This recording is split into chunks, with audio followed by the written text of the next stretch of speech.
Thank you, Mr. Speaker. This morning I wanted to discuss the issue of security with my colleagues: economic security, retirement security, and national security. Three issues that probably right now, in my conversations with constituents, this is what we hear the most about. Let's look at the picture of economic security, or lack thereof, that exists in our country and in our communities. What I hear from my constituents is this: the 5% unemployment rate is indeed misleading, because over 90 million Americans have dropped out of the workforce. They're losing hope, unemployed.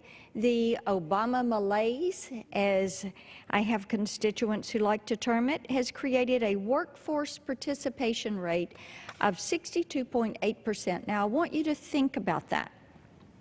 Eligible adults ready for the workforce, 62.8% have a job and are able to work. That is the worst level since the Carter administration. And our GDP is declining. Our economy grew at only 0.5%, 0.5% in the first quarter of 2016, and that is lower than a 1.4% expansion in the previous period, and that's according to the Bureau of Economic Analysis.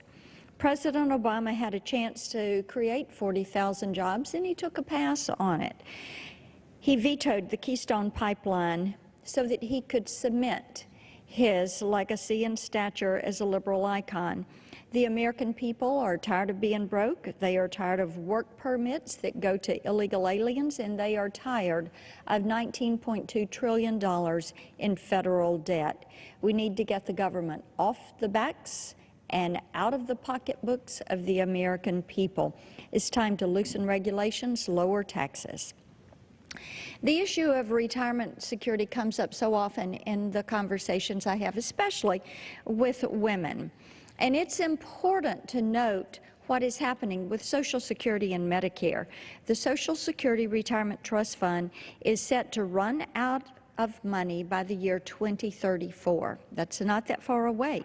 According to the Tax Foundation, under the current wage indexing formula, benefits are projected to climb by more than 150% in real terms over the next 75 years.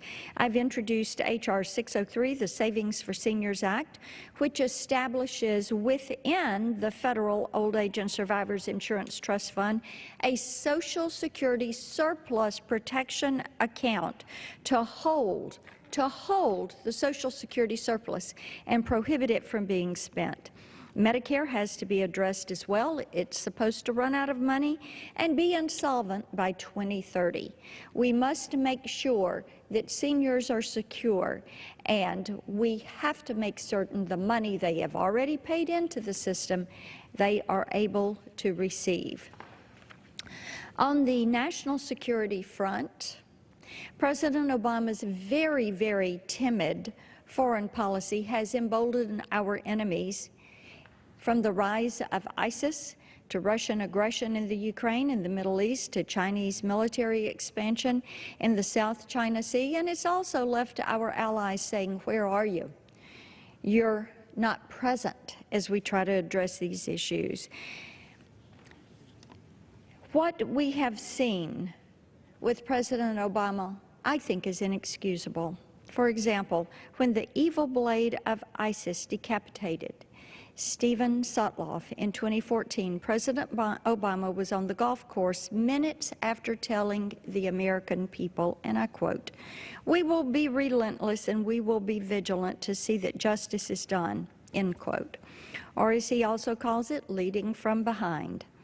Two other glaring issues we face are the Syrian refugee program and our southern border. There is no way, there is currently no way to vet Syrian refugees, and I think this President is delusional if he thinks there is. I've introduced H.R. 4218 to suspend refugee admissions until Congress passes a joint resolution approving the President's plan. Meanwhile, our southern border is overrun again.